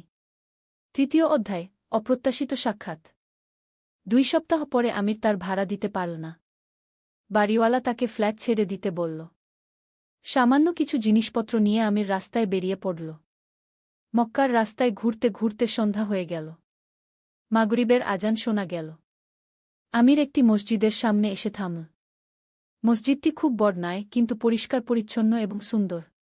ক্ষুধা এবং তৃষ্ণায় কাতর আমির মসজিদের পাশে একটি বেঞ্চে বসে পড়ল। তার পকেটে শুধু কয়েকটি ছোট কয়েন বাকি ছিল। মাগরিবের নামাজের পর একজন বয়স্ক মানুষ মসজিদ থেকে বেরিয়ে এলেন। তার দাড়িতে সাদা চুল, কিন্তু চেহারা শান্ত এবং জ্যোতির্ময়।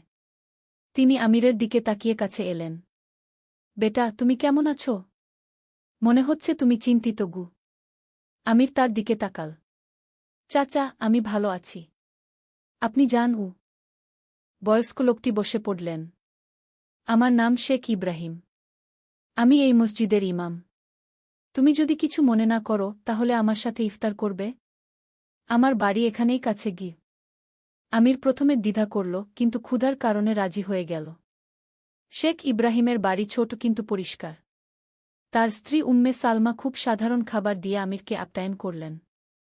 খাবার সাধারণ হলেও তাতে ছিল ভালোবাসা এবং আন্তরিকতা। খাওয়ার পর শেখ ইব্রাহিম আমিরের দিকে তাকিয়ে বললেন, বেটা, আমি তোমার চোখে দুঃখ দেখতে পাচ্ছি। তুমি যদি চাও তাহলে আমাকে তোমার সমস্যার কথা বলো। হয়তো আমি সাহায্য করতে পারি। আমির প্রথমে চুপ থাকল, কিন্তু এই বয়স্ক মানুষটির আন্তরিকতা তাকে মুগ্ধ করল। ধীরে ধীরে সে তার পুরো গল্প বলল, তার ব্যবসা, দুর্নীতি, পতন, সবকিছু। শেখ ইব্রাহিম মনোযোগ দিয়ে সব শুনলেন। তারপর বললেন, বেটা আমির, তুমি জানো না যে তোমার জীবনে এই সমস্যা আসলে একটি বরকত? আমির অবাক হয়ে তাকাল। বরকত? আমার সর্বনাশ হয়ে গেছে, আর আপনি বলছেন বরকত? শেখ ইব্রাহিম হাসলেন। হ্যাঁ বেটা, আল্লাহ তাআলা যখন তার কোনো বান্দাকে ভালোবাসেন তখন তিনি তাকে পরীক্ষার মাধ্যমে সঠিক পথে ফিরিয়ে আনেন। তোমার এই কষ্ট হয়তো তোমাকে সত্যের কাছে নিয়ে যাবে। কিন্তু আমি তো সব হারিয়েছি, আমির বলল। তুমি শুধু দুনিয়াবি জিনিস হারিয়েছ, কিন্তু তোমার জান, তোমার সুস্বাস্থ্য, তোমার মা, এসব তো আছে। আর সবচেয়ে বড় কথা, আল্লাহর দরজা এখনও খোলা আছে। সেই রাতে আমি শেখ ইব্রাহিমের বাড়িতেই থেকে গেল। এটি ছিল অনেক দিনের মধ্যে তার প্রথম শান্তিপূর্ণ রাত। চতুর্থ অধ্যায়, তবার পথ। পরের দিন ফজরের আজানের সাথে আমিরের ঘুম ভাঙল। সে দেখল শেখ ইব্রাহিম তার পাশেই নামাজের জায়গা তৈরি করে করছেন। বেটা, তুমি কি নামাজ পড়বে? শেখ ইব্রাহিম জিজ্ঞেস করলেন। আমি সামান্য দ্বিধা করে বলল, চাচা, আমি অনেক দিন নামাজ পড়িনি। মনে হয় আমি ভুলে গেছি। কোনো সমস্যা নেই, আমি তোমাকে সাহায্য করব। সেদিন সকালে আমির প্রায় 10 বছর পর নামাজ পড়ল। সিজদায় গিয়ে তার চোখ দিয়ে অশ্রু ঝরতে লাগল। কেন ঝরছে সে নিজেও জানত না। নামাজের পর শেখ ইব্রাহিম তার হাত ধরে বসিয়ে বললেন, বেটা, আমি তোমাকে একটি কাহিনী বলি। অনেকদিন আগে এক যুবক ছিল। সে ছিল খুবই বুদ্ধিমান এবং শিক্ষিত, কিন্তু গর্ব এবং অহংকার তাকে আল্লাহর রাস্তা থেকে দূরে সরিয়ে দিয়েছিল। সে মনে করত যে সে নিজের জ্ঞান এবং বুদ্ধি দিয়েই সবকিছু করতে পারবে। একদিন তার সাথে খুব কঠিন একটি দুর্ঘটনা ঘটল। সে তার সব সম্পদ, বন্ধুবান্ধব, এমনকি স্বাস্থ্য হারিয়ে ফেল। বিছানায় শুয়ে শুয়ে সে তার জীবনের দিকে তাকাল। এই কঠিন সময়ে একজন বুজুর্গ তার কাছে এসে বললেন, বেটা, তুমি আল্লাহর কাছে ফিরে যাও। তিনি তোমার অপেক্ষায় আছেন। প্রথমে যুবকটি রাজি হয়নি, কিন্তু ধীরে ধীরে যখন সে তওবা করল, কুরআন পড়তে শুরু করল, নামাজ কালাম করতে শুরু করল, তখন তার জীবন বদলে যেতে শুরু করল।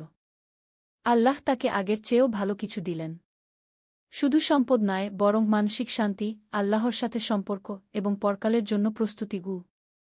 আমির মনোযোগ দিয়ে শুনছিল। চাচা, আমিও কি পারব? অবশ্যই পারবে, তবে তার জন্য তোমাকে সত্যিকারের তওবা করতে হবে। শুধু মুখে নয়, হৃদয় থেকে।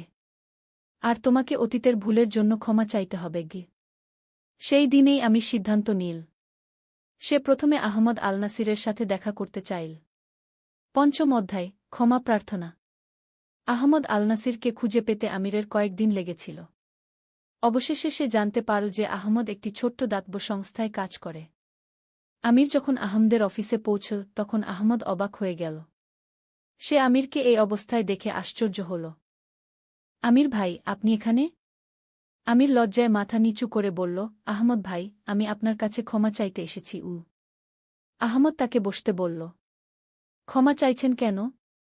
আমি আপনার সাথে অন্যায় করেছি। আপনি আমাকে সঠিক পরামর্শ দিয়েছিলেন, কিন্তু আমি শুনিনি।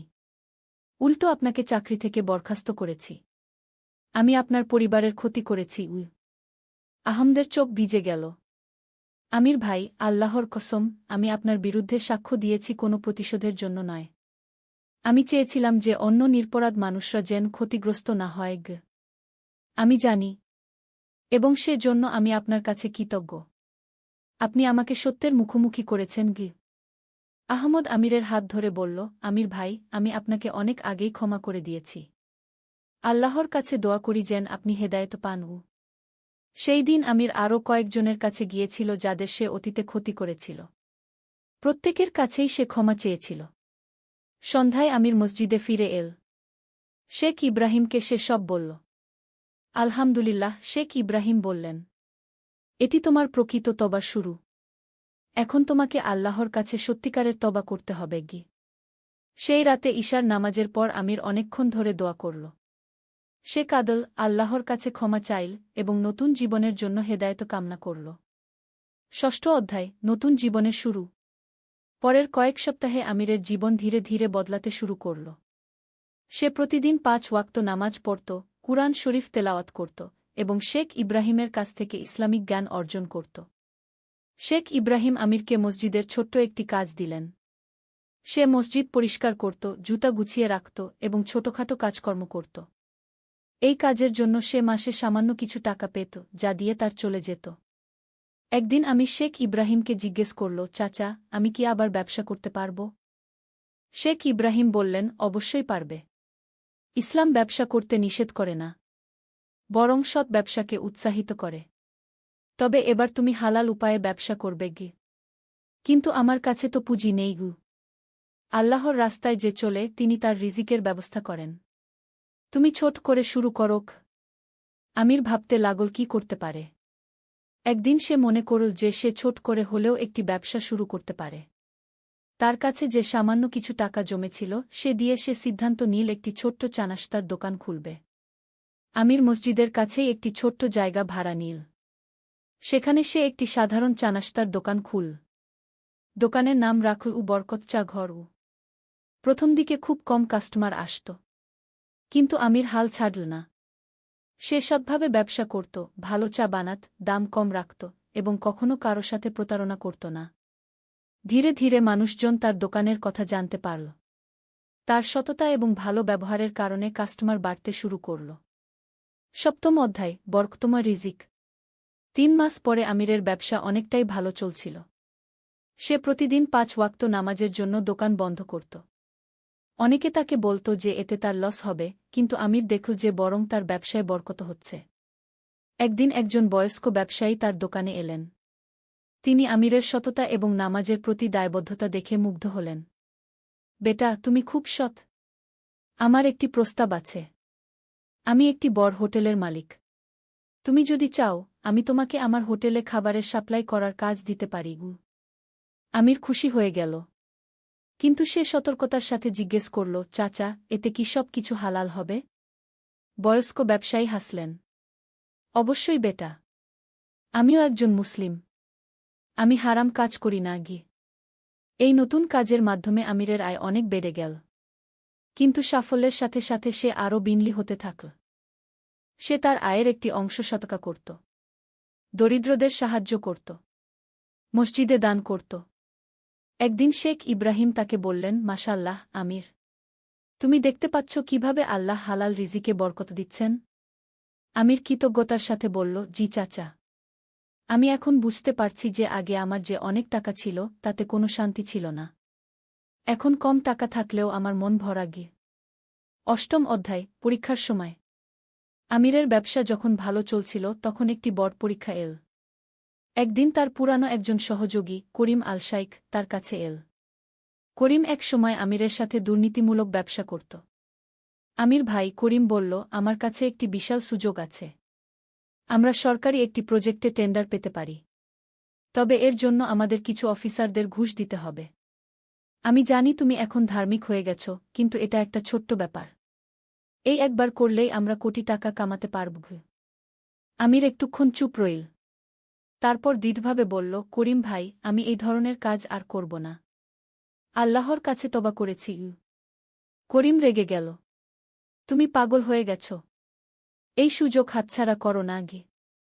না ভাই, আমি হালাল রিজিকেই খুশি আছি গু। করিম চলে গেল। কয়েক মাস পরে আমি শুনল যে করিম আবার দুর্নীতির জন্য ধরা পড়েছে এবং জেলে গেছে। আমির আল্লাহর শুকরিয়া আদায় করল যে তিনি তাকে সঠিক সিদ্ধান্ত নিতে সাহায্য করেছেন। নবম অধ্যায়, মায়ের দোয়া। এই সময় আমির তার মা হাজেরা বেগমের সাথে দেখা করতে গেল। মা তার ছেলের পরিবর্তন দেখে খুশি হলেন। মা, আমির বলল, আমি আপনার কাছে ক্ষমা চাই। আমি আপনার অনেক কষ্ট দিয়েছি। হাজেরা বেগম কাঁদতে কাঁদতে বললেন, বেটা, আমি তো রোজ তোমার জন্য দোয়া করেছি। আল্লাহ আমার দোয়া কবুল করেছেন গু। মা, আপনি আমার সাথে থাকবেন? আমি আপনার সেবা করতে চাই। হাজেরা বেগম খুশি হয়ে রাজি হলেন। আমির একটি ছোট্ট কিন্তু পরিষ্কার বাড়ি ভাড়া নিল এবং তার মায়ের সাথে থাকতে শুরু করল। মা এবং ছেলে একসাথে নামাজ পড়তেন, কুরআন তেলাওয়াত করতেন। আমির দেখতে পেল যে তার মায়ের দোয়ায় তার জীবনে কতই না বরকত। দশম অধ্যায়, সামাজিক দায়বদ্ধতা। আমিরের ব্যবসা ক্রমাগত বৃদ্ধি পাচ্ছিল। কিন্তু এবার সে তার সাফল্যের মাধ্যমে সমাজের কল্যাণে কাজ করতে চাইল। সে আল মাহমুদ সেবা ট্রাস্ট নামে একটি দাতব্য সংস্থা প্রতিষ্ঠা করল। এই সংস্থার মাধ্যমে সে দরিদ্রদের খাবার বিতরণ, অসহায়দের চিকিৎসা সহায়তা এবং এতিম শিশুদের লেখাপড়ার ব্যবস্থা করত। একদিন আমির একটি এতিমখানা পরিদর্শন করতে গেল। সেখানে সে দেখল অনেক ছোট্ট শিশুরা খুব কষ্টে দিন কাটাচ্ছে। একটি 7-8 বছর বয়সী মেয়ে তার কাছে এসে বলল, চাচা, আমার আব্বু আম্মু নেই। আমি কি আপনার সন্তান হতে পারি? মেয়েটির কথায় আমিরের চোখ ভিজে গেল। সে সিদ্ধান্ত নিল যে সে এই এতিমখানার জন্য নিয়মিত সহায়তা করবে।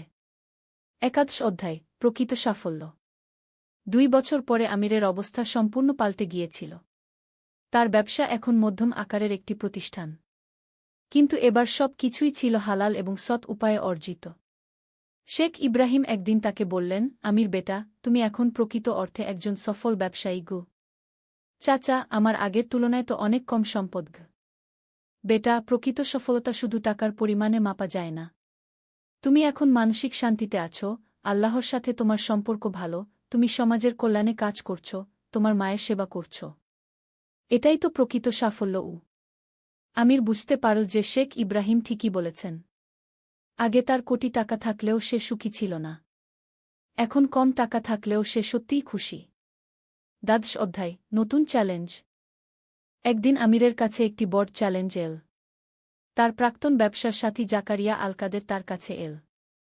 আমির, আমি জানি তুমি এখন খুব ভালো করছ। আমারও তোমার মতো পরিবর্তন প্রয়োজন।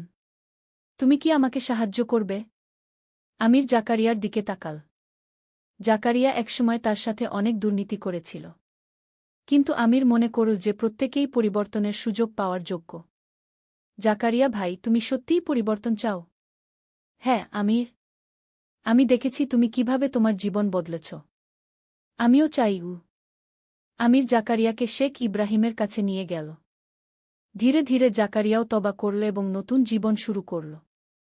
এভাবে আমিরের মাধ্যমে আরও অনেকে হেদায়েত পেতে শুরু করল। ত্রয়োদশ অধ্যায়, বিবাহ এবং নতুন জীবন। 3 বছর পরে শেখ ইব্রাহিম আমিরকে বিয়ের প্রস্তাব দিলেন। বেটা, তোমার এখন বিয়ে করা উচিত। আমার এক আত্মীয় আছেন, তার মেয়ে ফাতিমা খুবই ভালো এবং ধার্মিক। তুমি যদি চাও, আমি কথা বলতে পারি। আমির ভেবে দেখে রাজি হয়ে গেল। ফাতিমা একজন শিক্ষিত এবং ধার্মিক মেয়ে ছিল। সে আমিরের অতীত জেনেও তাকে বিয়ে করতে রাজি হয়েছিল। আমিরের বিয়ে হল খুবই সাধারণভাবে, কিন্তু সেখানে ছিল আন্তরিকতা এবং বরকত। বিয়ের পর আমির এবং ফাতিমা একসাথে ইসলামিক নীতি অনুযায়ী জীবনযাপন করতে শুরু করল। ফাতিমা আমিরের ব্যবসায়ও সাহায্য করত এবং দাতব্য কাজে অংশগ্রহণ করত। চতুর্দশ অধ্যায়, পরবর্তী প্রজন্ম। 2 বছর পরে আল্লাহ আমির এবং ফাতিমাকে একটি পুত্র সন্তান দান করলেন। তারা তার নাম রাখল আবদুল্লাহ। আমির তার ছেলেকে ছোটবেলা থেকেই ইসলামিক মূল্যবোধ শেখাতে শুরু করল। সে চাইত যেন তার ছেলে তার মতো ভুল না করে। একদিন ছোট্ট আবদুল্লাহ তার বাবাকে জিজ্ঞেস করল, আব্বু, আপনি কেন রোজ এত সদকা করেন? আমির তার ছেলেকে কোলে নিয়ে বলল, বেটা, আল্লাহ আমাদের যা কিছু দিয়েছেন সবই তার আমানত। আমাদের উচিত গরিবদের সাথে ভাগ করে নেওয়া গে। আমি বড় হলে আমিও এরকম করব, আব্দুল্লাহ বলল। আমিরের চোখে খুশির পানি এসে গেল। পঞ্চদশ অধ্যায়, আহমদ আল নাসিরের সাথে পুনর্মিলন। 5 বছর পরে আমির একদিন বাজারে যেতে গিয়ে আহমদ আল নাসিরের সাথে দেখা হল। আহমদ ভাই, আমির খুশি হয়ে বলল। আহমদও খুশি হয়ে তাকে জড়িয়ে ধরল। আমির ভাই, আপনাকে দেখতে তো একদম অন্যরকম লাগছে। মাশাআল্লাহ গু। আহমদ ভাই, আপনার কারণেই আমি সঠিক পথে ফিরেছি। আপনি না থামালে আমি হয়তো আরও গভীর অন্ধকারে চলে যেতাম গু। আল্লাহর ইচ্ছায় সব হয়েছে। আমি খুশি যে আপনি এখন ভালো আছেন গু। আমির আহমদকে তার বর্তমান ব্যবসা এবং দাতব্য কাজের কথা বলল। আহমদ অভিভূত হয়ে শুনল। ভাই, আমার একটা প্রস্তাব আছে। আপনি যদি চান, আমরা একসাথে একটি বড় দাতব্য প্রকল্প শুরু করতে পারি। এভাবে 2 পুরানো বন্ধু আবার একসাথে কাজ করতে শুরু করল, এবার সমাজের কল্যাণের জন্য। ষোড়শ অধ্যায়, শেখ ইব্রাহিমের শেষ উপদেশ। 10 বছর পরে শেখ ইব্রাহিম বৃদ্ধ এবং অসুস্থ হয়ে পড়লেন। আমির প্রতিদিন তার সেবা করত। একদিন শেখ ইব্রাহিম আমিরকে ডেকে বললেন, বেটা আমির, আমার সময় হয়তো শেষ হয়ে আসছে গু। চাচা, এমন কথা বলবেন না। আমিরের চোখ ভিজে গেল। আমির, তুমি আমার জীবনের সবচেয়ে সুন্দর অধ্যায়। আল্লাহ তোমার মাধ্যমে আমাকে অনেক সওয়াব দিয়েছেন। তুমি যেভাবে তওবা করে নতুন জীবন শুরু করেছ, এটা আমার জন্য অনেক বড় খুশির বিষয় গু। চাচা, আপনিই তো আমাকে সঠিক পথ দেখিয়েছেন গু। আমি শুধু আল্লাহর একটি মাধ্যম ছিলাম। প্রকৃত হেদায়েত আল্লাহর পক্ষ থেকেই আসে গি। শেখ ইব্রাহিম আরও কিছুক্ষণ আমিরের সাথে কথা বললেন, তাকে উপদেশ দিলেন সবসময় সঠিক পথে থাকার জন্য। কয়েকদিন পরে শেখ ইব্রাহিম ইন্তেকাল করলেন। আমির তার জানাজায় অংশগ্রহণ করল এবং গভীর দুঃখ অনুভব করল। সপ্তদশ অধ্যায়, দায়িত্ব গ্রহণ। শেখ ইব্রাহিমের মৃত্যুর পর আমির অনুভব করল যে তার এখন দায়িত্ব রয়েছে অন্যদের হেদায়েতের পথ দেখানোর। সে মসজিদে নিয়মিত ইসলামিক আলোচনা সভার আয়োজন করতে শুরু করল। সেখানে সে তার জীবনের গল্প বলত এবং মানুষদের সঠিক পথে চলার উপদেশ দিত। অনেক যুবক আমিরের কাছে এসে তাদের জীবনের সমস্যার কথা বলত। আমির তাদের সবাইকে ধৈর্য সহকারে পরামর্শ দিত। একদিন একজন যুবক এসে বলল, আমির ভাই, আমিও একসময় আপনার মতো ভুল পথে ছিলাম। আপনার গল্প শুনে আমার মনে তোবার ইচ্ছা হয়েছে গি। এরকম অনেকেই আমিরের মাধ্যমে সঠিক পথে ফিরে এল। অষ্টাদশ অধ্যায়, পূর্ণতার দিকে। 15 বছর কেটে গেল। আমির এখন 50 বছরের একজন মধ্যবয়স্ক মানুষ। তার ব্যবসা এখন বেশ বড়, কিন্তু সে কখনো তার নীতি থেকে বিচ্যুত হয়নি। তার ছেলে আব্দুল্লাহ এখন 15 বছর বয়সী একজন ভালো ছাত্র এবং ধার্মিক যুবক। আমির দেখতে পেল যে তার ছেলে সঠিক পথে বেড়ে উঠছে। একদিন আব্দুল্লাহ তার বাবাকে বলল, আব্বু, আমি বড় হলে আপনার মতো মানুষদের সাহায্য করতে চাই। আমিরের মনে পড়ে গেল তার নিজের যৌবনের কথা, যখন সে শুধু টাকার পেছনে ছুটত। আব্দুল্লাহ, আমির বলল, তুমি যা চাও তা খুবই ভালো। কিন্তু মনে রাখবে, প্রথমে নিজেকে আল্লাহর কাছে সঁপে দাও। তারপর সবকিছুই সহজ হয়ে যাবে। বিংশ অধ্যায়, চূড়ান্ত পরীক্ষা। আমিরের জীবনে আরেকটি বড় পরীক্ষা এল যখন তার মা হাজেরা বেগম অসুস্থ হয়ে পড়লেন। ডাক্তাররা বললেন যে তার মায়ের অবস্থা গুরুতর। আমির দিনরাত তার মায়ের সেবা করতে লাগল। সে তার ব্যবসার কাজ কমিয়ে দিয়ে মায়ের পাশে থাকত। একদিন হাজেরা বেগম তার ছেলেকে ডেকে বললেন, আমির বেটা, আমি এখন খুশি মনে মৃত্যুর জন্য প্রস্তুত। তুমি তওবা করে আল্লাহর পথে ফিরে এসেছ। এর চেয়ে বড় খুশি একজন মায়ের জন্য আর কি হতে পারে? আমির কাঁদতে কাঁদতে বলল, মা, আপনার দোয়াই আমাকে এই পর্যায়ে এনেছে গি। বেটা, আমার পর তুমি তোমার পরিবার এবং সমাজের দায়িত্ব নিও। আল্লাহর রাস্তায় কাজ করো। কিছুদিন পরে হাজেরা বেগম ইন্তেকাল করলেন। আমির গভীর শোকে মুহ্যমান হয়ে পড়ল, কিন্তু সে জানত যে তার মা জান্নাতে আছেন। বিংশ অধ্যায়, উত্তরাধিকার। 3 বছর পরে আমির সিদ্ধান্ত নিল যে সে তার ব্যবসার একটি বড় অংশ তার ছেলে আব্দুল্লাহকে শেখাবে। আব্দুল্লাহ তখন 18 বছর বয়সী একজন বিচক্ষণ যুবক। আব্দুল্লাহ, আমির বলল, আমি তোমাকে ব্যবসা শেখাব। কিন্তু সবার আগে তোমাকে ইসলামিক ব্যবসার নীতিগুলো ভালোভাবে বুঝতে হবে গি। আব্দুল্লাহ তার বাবার কাছে ইসলামিক ব্যবসার নীতিমালা শিখতে শুরু করল। সততা, ন্যায়পরায়ণতা, দরিদ্রদের সাহায্য, সবকিছুই। ধীরে ধীরে আব্দুল্লাহ ব্যবসায় অংশগ্রহণ করতে শুরু করল এবং প্রমাণ করল যে সে তার বাবার যোগ্য উত্তরাধিকারী। বিংশ অধ্যায়, জীবনের সন্ধ্যাকাল। আরও 10 বছর কেটে গেল। আমির এখন 60 বছর বয়সী একজন বুজুর্গ। তার চুল সাদা হয়ে গেছে কিন্তু চেহারায় এক অদ্ভুত প্রশান।